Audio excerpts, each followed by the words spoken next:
안녕하세요. 마음 읽어주는 여자 마녀 최영란입니다. 마녀 하루 중 5분 시작하겠습니다. 이번 시간에는 무례한 사람이 가족이라면 자식 편으로 이야기를 나눠보려고 해요. 지금 여러분 가정에 있는 자녀는 지금 몇 살일까요? 뭐 10대일 수도 있는 거고 20대, 30대, 뭐 40대일 수도 있는 건데 이렇게 남들이 나한테 무례하게 한다, 나를 힘들게 한다 할 때에는 또 남이기 때문에 내가 덜 상처받을 수 있는데 이 무례한 사람이 가족, 거기다가 무례한 사람이 자식이라고 생각을 하면은 부모 가슴에는 대못이 박히는 듯한 고통과 그리고 많은 아픔을 가지고 계실 거예요. 하지만 지금의 대상은 내 입장이 아닌 자식의 입장으로서 이 영상의 주제이기 때문에 우리는 이 영상을 좀 바라봐야 돼요. 자, 또 한 가지는 무례한 사람이 타인이 아닌 내 자식인 경우는 우리가 두 가지 관점을 가지고 있어야 돼요. 첫 번째는 무례한 사람이 된 자식은 일단은 가족의 품을 떠난, 그리고 내 품을 떠난 자식이 지금 무례한 사람인 자식인 거고, 또 한 가지는 여기서 얘기하는 무례한 사람 자식은 이 무례하면은 그들 안에 많은 상처가, 많은 아픔이 있기 때문에 무례한 사람일 수도 있다는 거에 대해서 우리가 좀 생각을 해야 돼요. 그리고 여러분들께 이 영상을 보시면서는 이 영상만큼은 여러분들께 제가 좀 당부해 드리고 싶은 것 중에 하나는 여러분들의 마음이 이 영상을 보는 처음부터 끝까지 인정과 수용이라는 그 마음이 없으면 이 영상은 좀 보기 힘드실 수 있어요. 그래서 여러분들이 좀 인정과 수용이라는 마음으로 이 영상을 함께 해주셨으면 해요. 지금 제가 얘기했던 이 무례한 사람들은 자식의 부모의 품을 떠나고 가족의 품을 벗어난 사람이기도 하고 마음의 상처를 안고 있는 사람이라고 얘기를 했는데, 그렇다면 이 무례한 사람이 되기까지 어떤 원인이 있을 거 아니에요. 그 원인에 대해서 우리가 먼저 짚고 넘어가야 되거든요. 왜냐면 이 원인이 나중에 해결 방안을 우리에게 줄 수 있는 키가 될 수도 있어요. 그래서 원인을 좀 알아보도록 할게요. 무례한 사람이 가족이라면 자식 편에서 왜 이들은 이 내 자식은 무례한 사람이 되었나. 원인 중에 그 첫 번째는 학대, 정신적인 학대, 물리적인 학대, 신체적인 학대, 이러한 학대 속에 자란 아이들이 무례한 사람이 되는 거거든요. 폭력적인 가정에서 자라게 되면은 이 아이들 같은 경우는 폭력으로 자란 아이들이기 때문에 폭력적인 사람이 될 수밖에 없는 거예요. 사랑과 관심으로 자란 아이들은 그 사랑과 관심으로 인해서 사랑과 관심을 가진 사람이 되겠죠. 부모로부터 어렸을 때 불안감, 늘 부모가 뭐 허구한 날 싸워, 부부싸움을 해, 부부싸움을 하고 아빠가 엄마를 막 때려, 내 집안에 있는 물건들을 다 때려 부셔. 이러한 불안한 가정 환경을 겪은 아이들 같은 경우는 늘 불안한 마음을 가지고 살 수밖에 없거든요. 그리고 이러한 불안한 마음 속에 이 아이들은 분노를 가지게 돼요. 근데 이 아버지가 엄마만 때리는 게 아니잖아요. 이제 자식이 조금 머리 커서 아버지 이제 그만해요. 왜 엄마만 자꾸 때려요? 이렇게 얘기하면 네가 뭔데 어디서, 그러면서 또 자식도 때리게 돼요. 자, 이런 학대가 있기 때문에 이 아이들이 커가면서 무례한 사람이 될 수도 있는 거고, 또 이런 경우도 있죠. 너무 방임한 상태에서 커버리면은 이 아이는 어렸을 때부터 자기 존재감이 없어지거든요.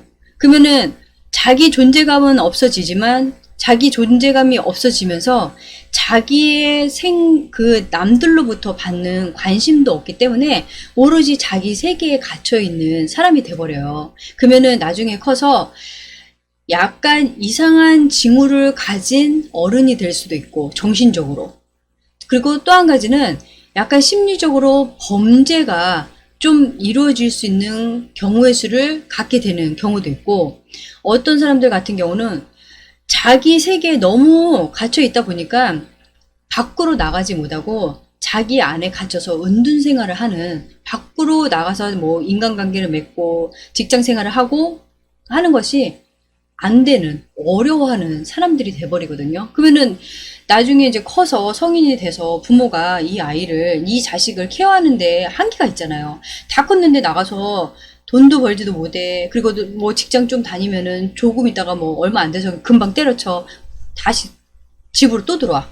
이런 것들이 반복되면서 부모하고 또 갈등이 빚어지게 되겠죠.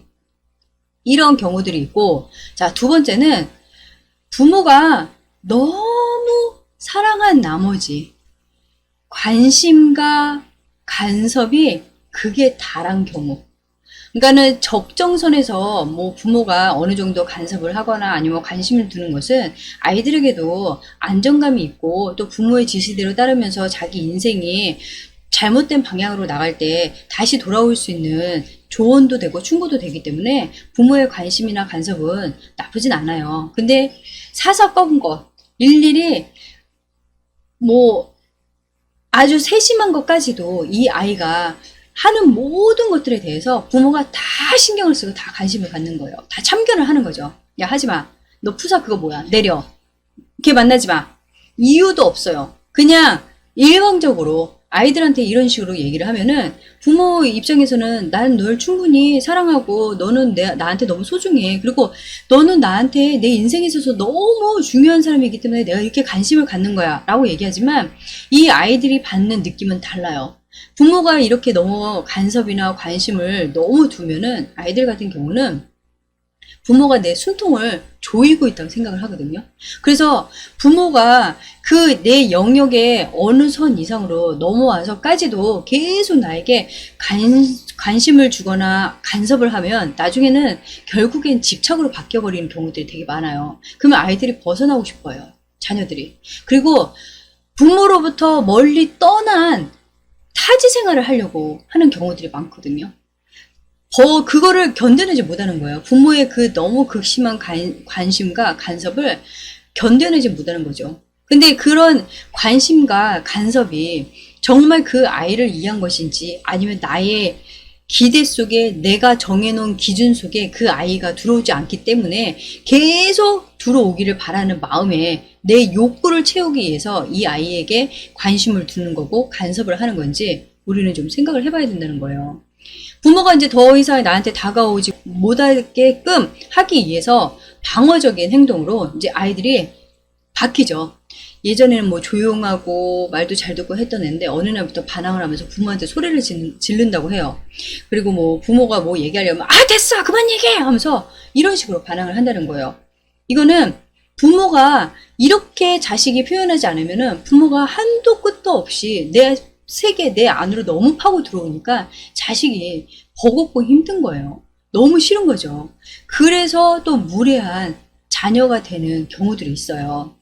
자, 세 번째 같은 경우는 이제 너무 내가 너무 간절히 바랬는데 그 간절히 바라는 그 자식이 이제 태어난 거야. 너무 오랜 시간 동안 기다려서 태어난 아이이기 때문에 소중할 수밖에 없는 거죠. 또 아들이라서 아니면은 요즘은 외동이 많으니까 하나라서 내가 이 아이를 낳기 위해서 얼마나 공을 들이고 내가 얼마나 수고를 했는지 이런 것들이 모두 포함되다 보니까는 이 아이가 그냥 금쪽 같은 거예요. 그래서 발에 흙이라도 묻을까 아니면은 뭐 어디 가서 다칠까 아이를 오냐오냐 키운 거죠. 응석바지로. 자, 이렇게 되면은 이런 아이들 같은 경우는 일단은 단체 생활을 하지 못해요. 왜냐면 집안에서 너무 오냐오냐 키워주다 보니까 밖에 나가서 나를 오냐오냐 해주는 사람도 없고 내 뜻을 받들어주는 사람도 없고 내 마음대로 할 수 있는 것이 없다 보니까 단체 생활을 할 수가 없어요. 공동 생활을 할 수도 없는 거고 공동 의식을 갖는 것은 절대 더더욱 안 돼요. 왜냐면 나만 있었고 나밖에 모르는 사람으로 키워졌기 때문에. 그렇게 해서 자란 아이들은 점차 이제 부모가 어렸을 때는 더더욱 응석바지로 키우는데 조금씩 커가면서 이제 너도 어른이니까 좀 어느 정도 떼놓으려고 하면은 그 부모로부터 여태까지 쭉 그 의존적인 끈에 매달려서 살아왔었는데 응석바지로 살아왔었는데 그 끈을 어느 날 부모가 조금 컸으니까 좀 끊어 하고 끊어버리면 그때부터 이제 불안해하는 거죠. 그리고 자기 절대로 자기가 원하는 방식대로 자기는 살아본 사람이 아니기 때문에 그때부터는 극심한 스트레스를 받는 거예요. 뭘 어떻게 해야 될지 모르는 이런 불안감으로 살게 되는 거거든요. 그렇기 때문에 다시 나를 응석바지로 내 뜻을 받들어주는 부모가 되라는 뜻에서 더 반항을 하는 거예요.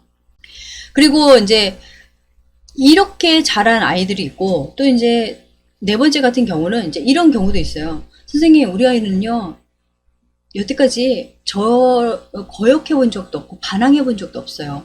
너무 착했고 집 학교 다니면서 성실했고, 그리고 뭐 부모 말에 아주 복종하면서 이렇게 착하고 착한 아이가 친구 잘못 만나서 이렇게 무례한 못된 아이가 됐다고 이렇게 얘기를 하세요. 물론 그것도 맞긴 하거든요.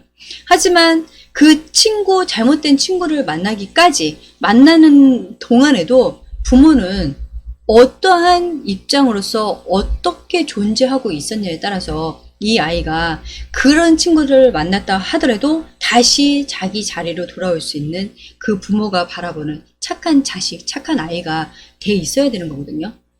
부모가 나쁜 아이를 만나니까 이제 그 친구 만나지 말라는 뜻에서 이제 제재가 가해져요. 이제 그러면은 아이는 싫은 거예요. 여태까지 나한테 제대로 뭐 관심을 준 것도 아니고, 그리고 내가 원하는 삶을 살 수 있도록 부모가 나를 지지해주고 나를 존중해준 게 아니기 때문에 내가 정말 나한테 관심을 주는 사람, 그리고 내가 이런 의식적이고 나를 위한 아닌 부모를 위한 삶에 내가 맞춰지기를 원하는 이런 숨통 조여지는 숨이 막히는 이런 환경에서 벗어나고 싶어서 이렇게 탈선하는 경우들도 있거든요.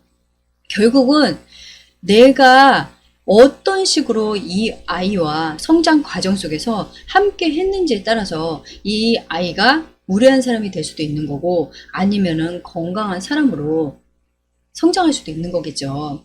이 외에도 부모의 이제 너무 이제 그 의사소통이 되지 않는 억압적인 가정 환경이라든지, 아니면은 일방적인 부모의 그 권위적인 가정 환경 속에서 자라게 되면은 아이들 같은 경우는 반항할 수밖에 없어요. 그리고 어느 순간에는 부모라는 그 존재보다는 부모와 빨리 관계를 끊어야 내가 살 수 있겠다를 깨닫게 되면은 그때는 부모와 아예 연락을 하지 않고 살게 되는 사이가 되어버리게 되거든요. 여러분들의 자녀는 지금 어떠한 원인에 의해서 무례한 사람이 됐는지 우리는 좀 객관적으로 그리고 이성적으로 한번 생각을 깊이 해봐야 되지 않을까 싶어요. 그렇다면 이런 무례한 자녀들을 어떤 식으로 우리 품 안으로, 우리 가족의 품 안으로, 그리고 부모의 품 안으로 돌아올 수 있게끔 할 수 있는지, 그것도 우리가 한번 알아봐야겠죠. 자, 첫 번째는 이들이 우리 품 안으로 들어오게끔 하기 위해서, 그리고 그 무례한 자식에서 성실하고 그리고 건강한 한 사람이 되기 위해서 우리는 무엇을 해야 되냐면, 먼저 이들과 일단은 접근을 해야겠죠. 여태까지 이 아이가 그 무례한 사람이 되기까지 받았던 고통과 괴로움과 그리고 그 상처들에 대해서 우리는 그들의 입장에서 한번 생각을 해봐야 돼요. 그 아이가 성장 과정 속에서 가장 많이 받았어야 될 것 중에 하나는 부모의 관심과 사랑이거든요. 부모의 물질적인 풍족함이 아니라 부모의 관심과 사랑만이 이 아이가 건강하게 자랄 수 있는 가장 좋은 영양분이에요. 근데 이것이 배제된 다른 물질적인 거, 아니면은 그것도 아닌 그냥 윽박지르면서 그냥 시키는 거 억지로 강요하고 했던 그런 환경 속에서 자란 아이들 같은 경우는 한 사람의 인생 자체가 송두리째 없어지는 거예요. 소멸돼 버린 거거든요. 태어났지만 태어난 이유가 없는, 의미 없는 삶을 살고 있었던 사람들인 거예요.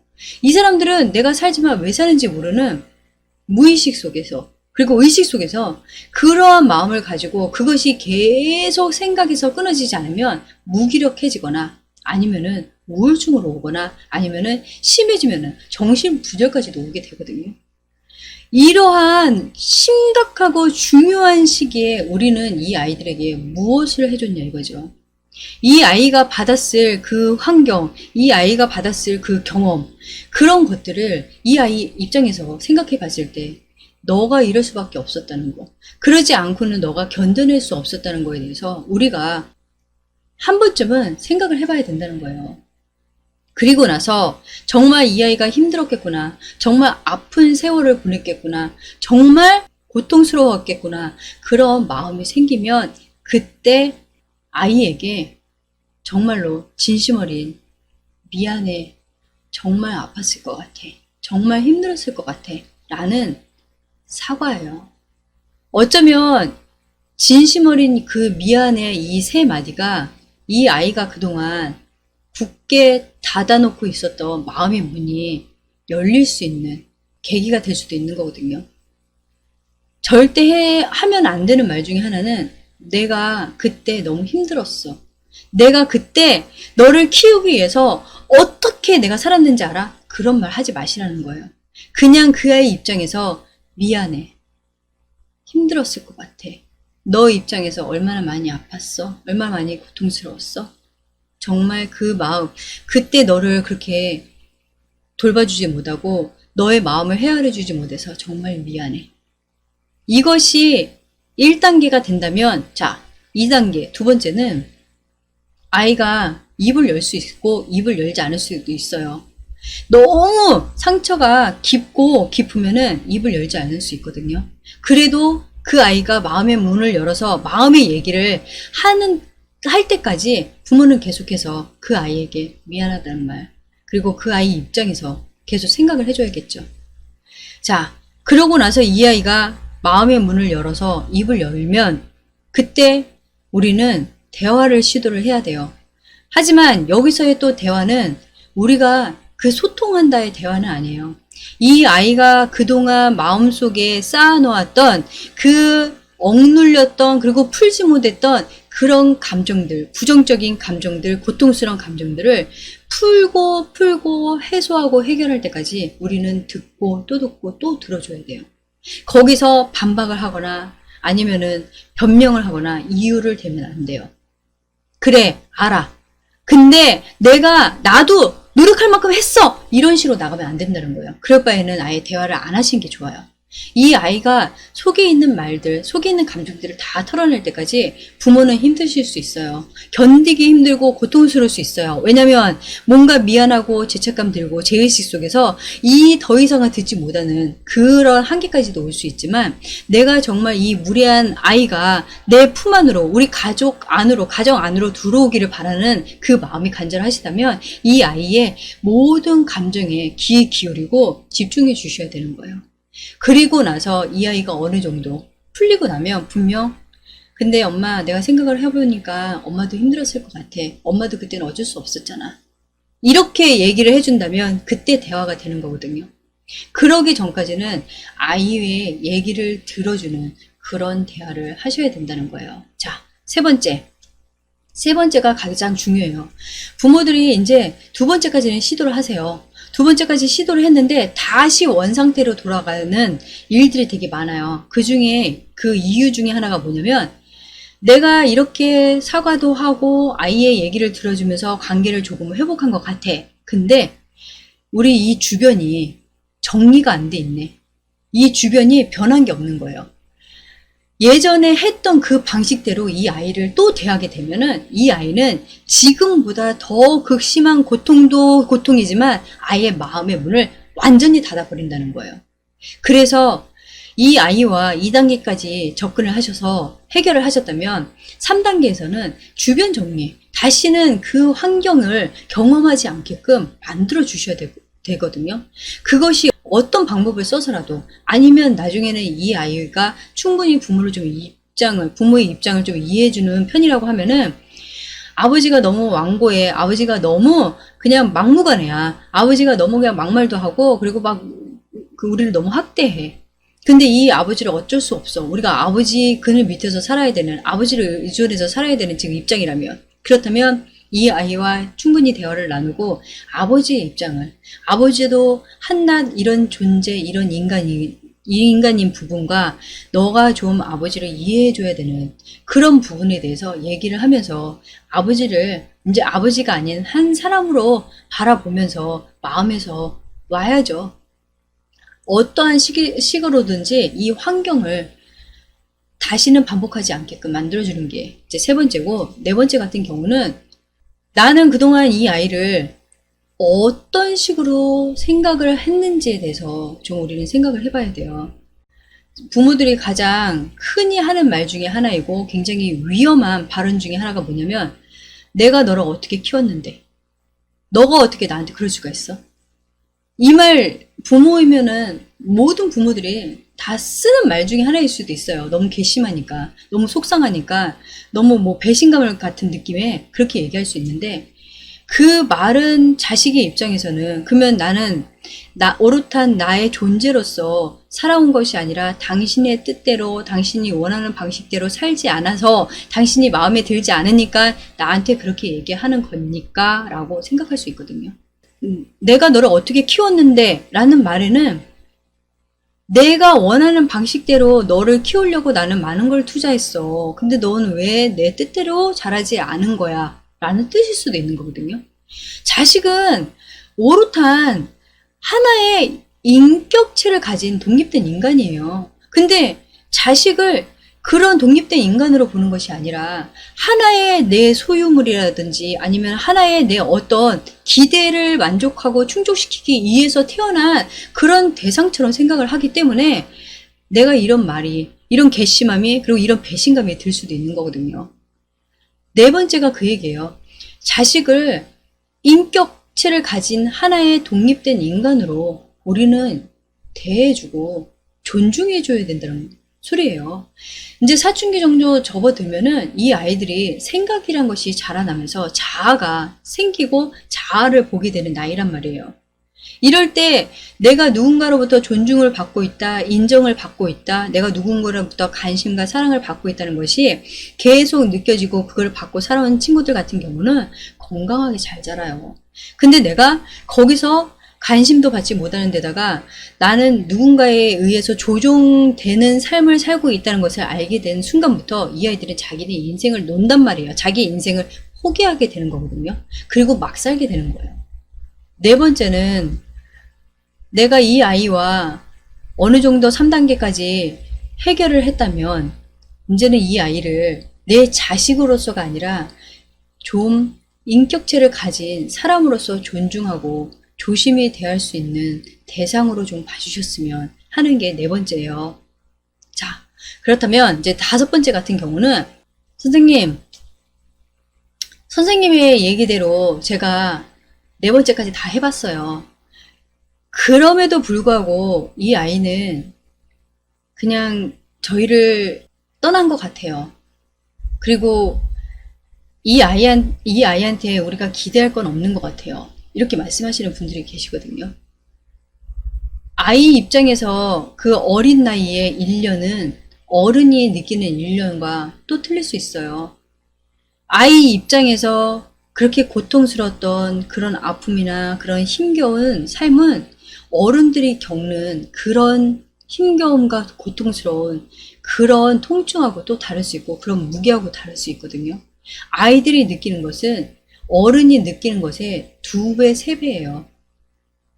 그 시기에 그 당시에 겪었던 그런 아픔들, 그런 고통들, 그런 괴로움들은 아직까지도 진행되고 있었기 때문에 그런 마음들을 추스려서 부모랑 다시 원상태로 돌아가기까지 아이들에게 시간을 주셔야 되거든요. 근데 그 시간을 부모들은 모르는 거예요.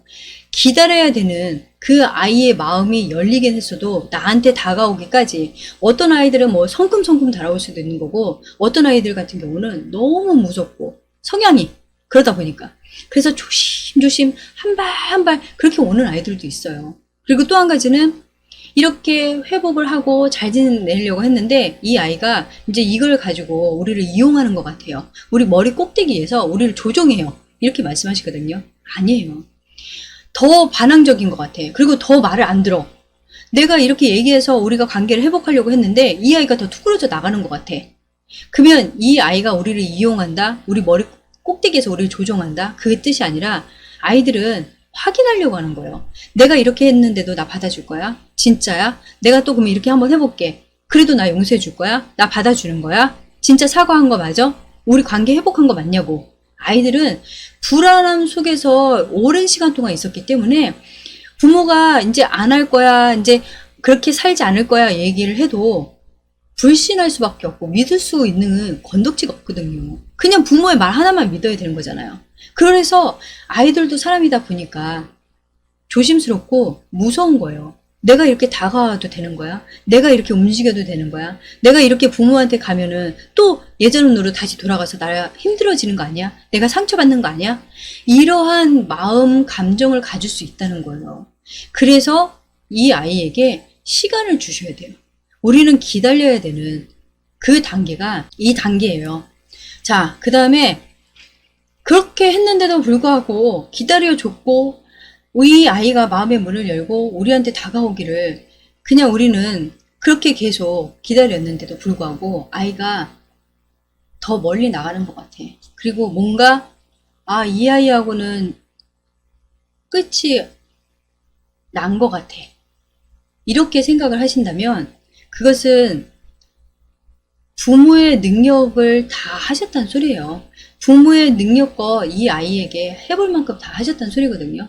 그럼에도 불구하고 이 아이가 부모의 품으로 가정으로 돌아오지 못한다고 한다면 우리의 역량은 여기까지인 거예요. 우리가 더 할 수 있는 것도 여기까지라고 생각을 하시면 돼요. 전문기관을 이용하셔야 돼요. 전문기관을 찾아서라도 이 아이가 우리 품 안으로, 가족의 품 안으로 들어오기를 원한다면 가셔야죠. 가셔서 체계적으로 처음부터 이 아이의 시작된 그 아픔부터, 그 상처부터 다시 치유를 받으셔야 되는 거예요. 그렇게 치유하는 과정 속에서 부모하고의 관계도 다시 회복하고 이러한 기간을 통해서 이제 할 수밖에 없는 그러한 단계까지 오신 거로 생각을 하시면 돼요. 이번 주 만약에 하루 중 5분은 저는 이 무례한 자식이 정말 나를 힘들게 하기 위해서 태어난 자식은 아니라고 생각을 해요. 그리고 우리 부모님들도 마찬가지로 내가 이 자식을 버리려고 했으면 예전에 버렸지. 그럼에도 불구하고 이 아이가 우리 품 안으로 들어오기를 원하고 우리도 뭔가 지금은 이제 좀 나은 삶, 지금은 좀 우리가 서로 좀 더 서로를 보듬어 줄 수 있고 더 잘 지낼 수 있는 때이긴 한데 아이가 마음을 돌이켜서 우리에게 좀 다가왔으면 좋겠다 라는 마음을 가지실 것 같아요. 무례한 자식은 상처가 많은 자식이에요. 왜냐면 그 무례하게 되기까지 우리는 그 곁에서 어떠한 식으로든지 있었기 때문이거든요. 그래서 그냥 나를 속상하게 하고 나를 힘들게 하고 너무 나를 이렇게 고통 속으로 몰아넣는 자식이라도 그 자식이 그만큼 아파하고 고통스러워할 수 있다는 걸 생각을 한다면 우리가 조금은 더 기다려주고 우리가 먼저 다가가서 진심 어린 사과로 그 아이들을 좀 껴안아 줄 수 있는 부모가 되시면 어떨까, 저는 그렇게 생각을 해요.